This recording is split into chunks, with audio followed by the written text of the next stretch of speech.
Shalom. I want to first give all honor, glory, and praise unto Yahweh, by Hashem Yahushai, by Hashem Ohara Kakadash. Double honors to the elder apostles, a great millstone on down who taught us his truth and rule well.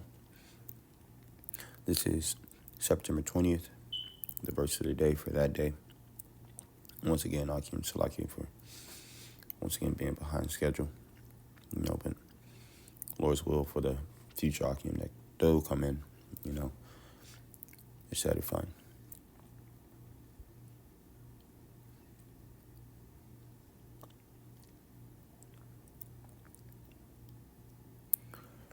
Ephesians 4:29. Let no corrupt communication, for me, Salaki, let no corrupt communication proceed out of your mouth, but that which is good to the use of edifying, that it may minister grace unto the hearers. And, we're allowed to curse, and cursing isn't really going off, But, the main thing that Ephesians is saying is, things like sarcasm and gossip and, of course, slandering, but things that are demeaning, talking down. None of those things are good for the use of edification or of edifying. And you have some Akim, who can handle it. Nevertheless, you want to minister grace unto the inner ears. You want to be able to reach unto them, these words. And that doesn't mean you can't, like I said, that doesn't mean you can't use curse words. You can use curse words, Fuck. You see? And it doesn't take away from the point that is being made, You talk about a dude, and you're preaching and you're explaining how, a lot of music is about having sex with another man's wife, another man's woman, girlfriend, whatever the case may be. And you're like, that's a whole ass nigga. The point is still being reached across. It's not really corrupt communication. But, if you are talking about that same exact thing, and you're pretty much just like,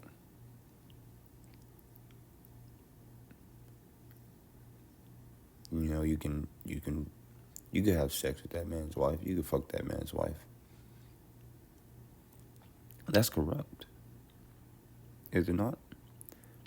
And to further even elaborate more on that, let no corrupt communication proceed out of your mouth, but that which is good to the use of edifying.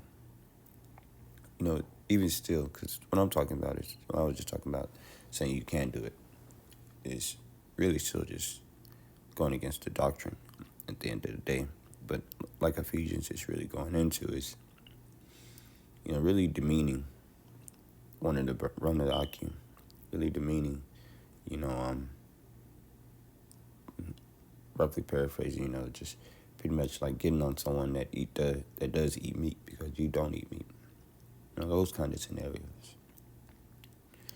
You want to minister grace and let them know that they're going to be okay and they can overcome, and that they got this. Ephesians, the same chapter, a few verses before, 4:22-27 say that you put off concerning the former conversation, the old man, which is corrupt according to the deceitful lust, and be renewed in the spirit of your mind, that you put on the new man, which after Yahweh is created in righteousness and true holiness. Wherefore, putting away lying, speak every man truth with his neighbor, meaning telling any of the Akim's business to if one of the brothers come to you out of confidence and, they want to talk to you about something that they got going on, it's not really your job to just go telling his business. That's not what we do. And, preaching it to myself, because sometimes we do that, especially when we're concerned about a brother. But, speaking every man's truth with his neighbor is not what we're supposed to do. For we are members one of another. Be ye angry and sin not. Let not the sun go down upon your wrath, neither give place to the devil. I'm tired, man. Meaning, we are all part of one body, man. So, if, for instance, your ankle is hurting, it makes the whole body at the end of the day suffer. Although the ankle is the root of the problem, your whole body is still suffering because of it. 1 Peter 3:10-11 says, "For he that will love life and see good days, let him refrain his tongue from evil, and his lips that they speak no guile. Let him eschew evil and do good. Let him seek peace and ensue it."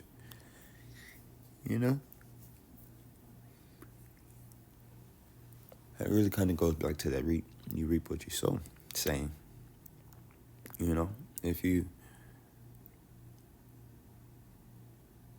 love life, and we know we don't love life, and see good days, if things are working for you right now and things are going your way, you're doing the work, you're abiding in Yahweh Shem Yahushai.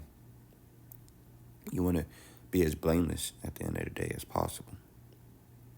And this is just one of the ways where it's explaining to be blameless.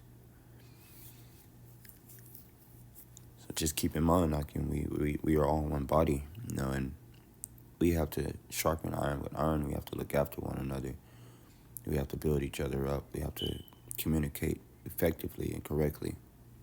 We can't just be out here acting like we're holier than any one of us, any one of the brothers, or any holier than anyone in general.